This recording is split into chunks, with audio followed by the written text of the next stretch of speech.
Good morning everyone. Last class में हमने well irrigation and tubewell irrigation की advantage and disadvantage and water के uses ये सारी चीज़ें पढ़ ली थी। तो आज हम सेकेंड पॉइंट पर चलेंगे, या टॉपिक जिसका नाम है टैंक इरिगेशन। ठीक है, सबसे पहले तो हम जानें कि टैंक क्या होता है।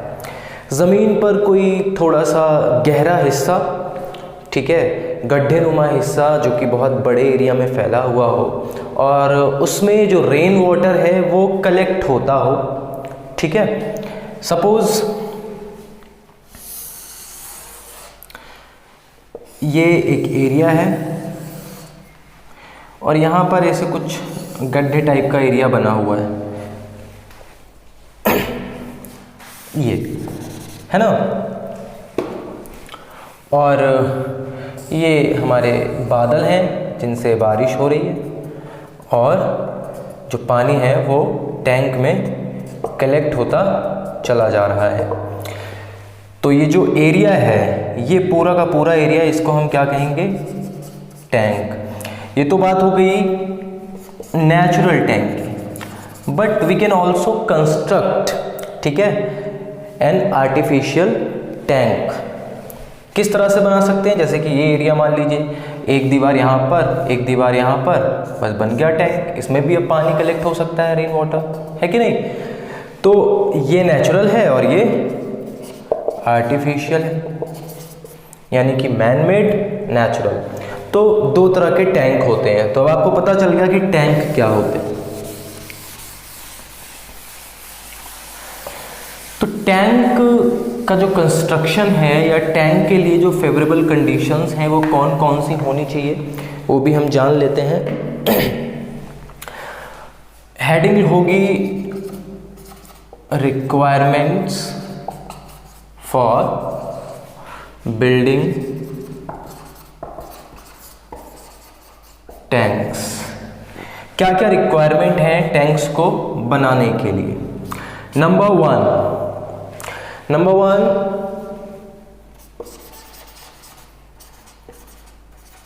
there should be depression on the land. Depression होना चाहिए लैंड पर। डिप्रेशन का मतलब एक गड्ढा होना चाहिए। जैसे कि मैंने अभी बताया था, ये इस तरह से ये ज़मीन है और ज़मीन का एक एरिया इस तरह से गड्ढेनुमा होना चाहिए जिसमें पानी कलेक्ट हो सके। तो पहली रिक्वायरमेंट क्या है कि जो ज़मीन है उसमें डिप्रेशन होना चाहिए। ठीक है, क्या होना चाहिए?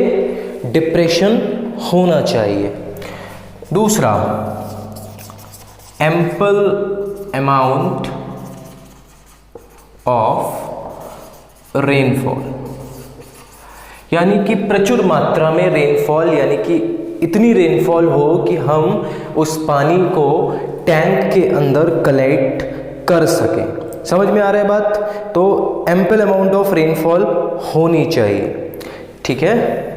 तीसरा, नॉन पोरस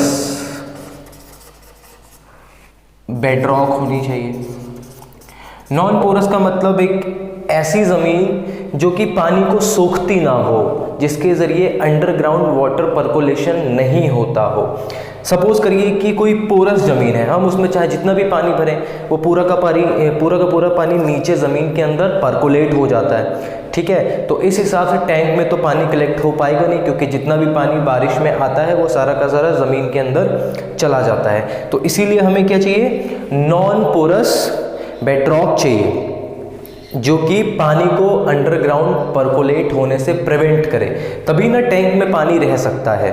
ठीक है, तो ये तीन तरह के रिक्वायरमेंट्स हैं। पहला कि डिप्रेशन होना चाहिए, दूसरा एम्पल अमाउंट ऑफ रेनफॉल और तीसरा नॉन पोरस बेडरॉक होनी चाहिए ताकि पानी अंदर पर्कोलेट ना करे। ठीक है, तो ये तो बात हो गई रिक्वायरमेंट की। अब इसमें सेकेंड टॉपिक आता है जो कि लगभग एवरी टाइप ऑफ इरिगेशन में आएगा, वो है हमारा एडवांटेजेस। एडवांटेजेस मीन्स क्या क्या फायदे हैं टैंक इरिगेशन के, ठीक है।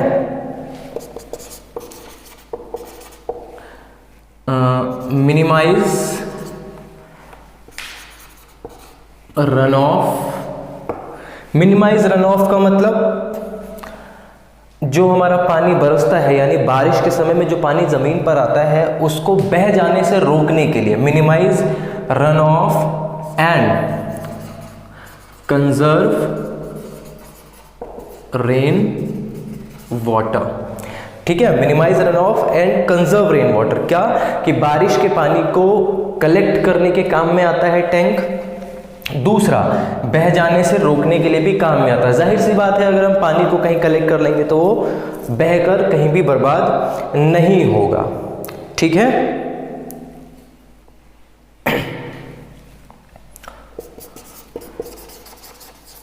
They help to raise underground water level. जो टैंक हैं, भले ही अभी हमने पहले बात की थी कि जो एरिया है वो नॉन पोरस होना चाहिए ताकि पानी परकोलेट ना करे, लेकिन ये तो फिर एक बेईमानी हो जाएगी कहना कि कच्ची मिट्टी पे पानी गिर रहा है और बिल्कुल भी अंदर नहीं जा रहा है। तो थोड़ा थोड़ा पानी अंदर परकोलेट होता है, जिसकी वजह से जो आसपास का एरिया है, टैंक के आसपास का एरिया है, वहाँ का वाटर लेवल जो है वो इंक्रीज होने लगता है धीरे धीरे। तो इस हिसाब से क्या है, आसपास के लोगों के लिए अंडरग्राउंड वाटर को विड्रॉ करना भी आसान हो जाता है, ठीक है। तीसरा देख लेते हैं, construction of tank is much cheaper than canal.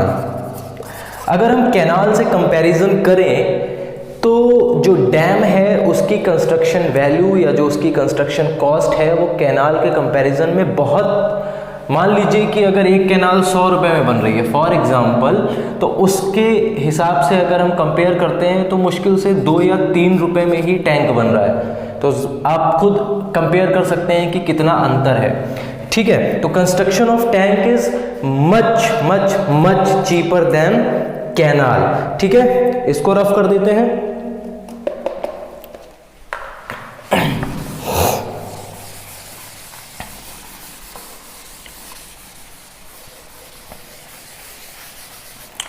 Fourth, in many cases, tanks provide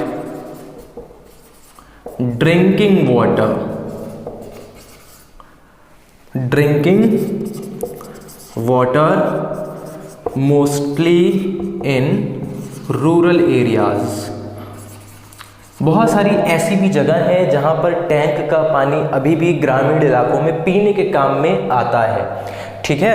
तो in many cases tank provide drinking water mostly in rural areas. ज़्यादातर गांव में, शहर में टैंक का पानी या इस तरह के तालाब वगैरह का पानी नहीं पिया जाता है, लेकिन बहुत सारे गांव ऐसे हैं जो पिछड़े गांव हैं, वहाँ पर अभी भी टैंक का पानी पीने के काम में लाया जाता है। तो इसको रफ कर देते हैं। नाउ कम्स टू डिसएडवांटेजेस, यानी कि क्या क्या नुकसान हो सकते हैं हमको किस चीज के, टैंक इरिगेशन के।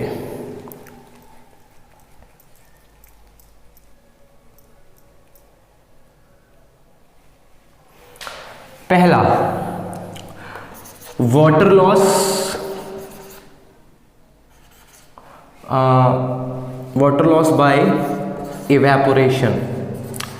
इवेपोरेशन क्या होता है? इवेपोरेशन मतलब जब वाटर हीट मिलने के बाद वाटर वेपर के थ्रू या वाटर वेपर बन के हवा में ऊपर चला जाता है, भाप बन के ऊपर चला जाता है, उसको हम इवेपोरेशन कहते हैं। तो क्योंकि मोस्ट ऑफ द टैंक्स जो है वो ओपन होते हैं, अब जाहिर सी बात है कि बहुत बड़े टैंक को ढक्कन लगा के बंद नहीं किया जा सकता, तो इवेपोरेशन बहुत ज़्यादा होता है, जिसकी वजह से पानी का नुकसान होता है। जिस पानी को हम किसी और काम में यूज़ कर सकते थे उसका इवेपोरेशन हो जाता है, ठीक है। दूसरा, dried up in summer season. देखिए अभी जब हम बात करेंगे तो चलिए अभी बता देते हैं कि जो टैंक है उसका यूज़ सबसे ज़्यादा तमिलनाडु में होता है। पहले तो सबसे ज़्यादा साउथ इंडिया में होता है, और साउथ इंडिया में भी अगर देखा जाए तो 100 में से 90% तो तमिलनाडु में होता है। तमिलनाडु इक्वेटर के पास है, वहाँ पर गर्मी बहुत ज़्यादा पड़ती है जिसकी वजह से इवेपोरेशन बहुत ज़्यादा होता है। ठीक है, दूसरा गर्मी बहुत ज़्यादा होती है, इवेपोरेशन होते होते वाटर जो है वो शैलो लेवल पे आ जाता है और एक समय के बाद सूख जाता है। यानी कि जो समर सीज़न है वहाँ पर कभी कभी ऐसा भी होता है कि जो टैंक है वो सूख जाते हैं, और इस केस में जब टैंक सूख जाते हैं तो वो किसी काम के नहीं है। ठीक है, तीसरा, दे ऑक्यूपाई लार्ज एरिया।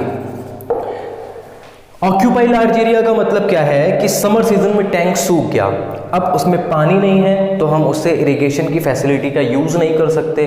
उसके अलावा टैंक को हम ये भी नहीं कर सकते कि फिल कर दें, लैंड फिल करा के उस पर एग्रीकल्चर कर ले, कुछ नहीं कर सकते।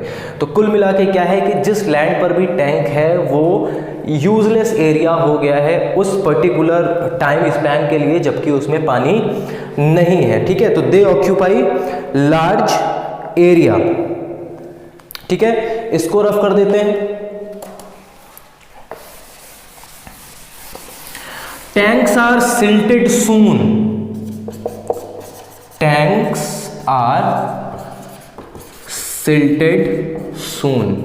सिल्ट क्या होती है मैं आपको बता देता हूँ। सिल्ट मतलब कि मान लीजिए कि यहाँ पर एक पहाड़ है, ठीक है, यहाँ पर ये एक टैंक है और ये ज़मीन सीधे उस तरफ जा रही है। अब यहाँ पर पानी भरा हुआ है, सपोज़ कि यहाँ पर पानी भरा है, बारिश होती है तो पानी यहीं से इसमें आता है। ठीक है, बारिश हुई और पानी यहाँ से बहते हुए इसमें आ जाता है, लेकिन साथ में बहुत सारी मिट्टी भी लाता है। ठीक है, उस मिट्टी को ही हम कहते हैं सिल्ट। अब वो सिल्ट पहले यहाँ पर होती है, देखिए थोड़ा सा पानी कम हो गया, फिर अगले साल मान लीजिए यहाँ तक हो गई, पानी और कम हो गया, फिर ये यहाँ तक भी हो सकती है, पानी और कम हो गया। तो एक समय आता है कि सिल्ट इतनी ज़्यादा होती है कि ऊपर तक सिल्ट ही सिल्ट है और पानी बिल्कुल भी ना के बराबर है। मतलब हमें दिख रहा है कि पानी है, लेकिन पानी की जो डेप्थ है वो बिल्कुल भी नहीं है। तो टैंक्स आर सिल्टेड सून। ठीक है, जिसकी वजह से जिस टैंक में बहुत सारा मान लीजिए सिल्ट भरा हुआ है, मिट्टी भरा है, वो किसी काम का नहीं है हमारे लिए। ठीक है, तो ये भी एक डिसएडवांटेज है। तो इस वीडियो के लिए इतना ही। इस वीडियो में हमने क्या चीज़ कवर कर ली, टैंक इरिगेशन, उसके रिक्वायरमेंट क्या क्या हैं, उसके एडवांटेजेस क्या क्या हैं, उसके डिसएडवांटेजेस क्या क्या हैं। आगे हम कैनाल इरिगेशन पढ़ेंगे नेक्स्ट वीडियो में। इस वीडियो के लिए इतना ही। Thank you so much.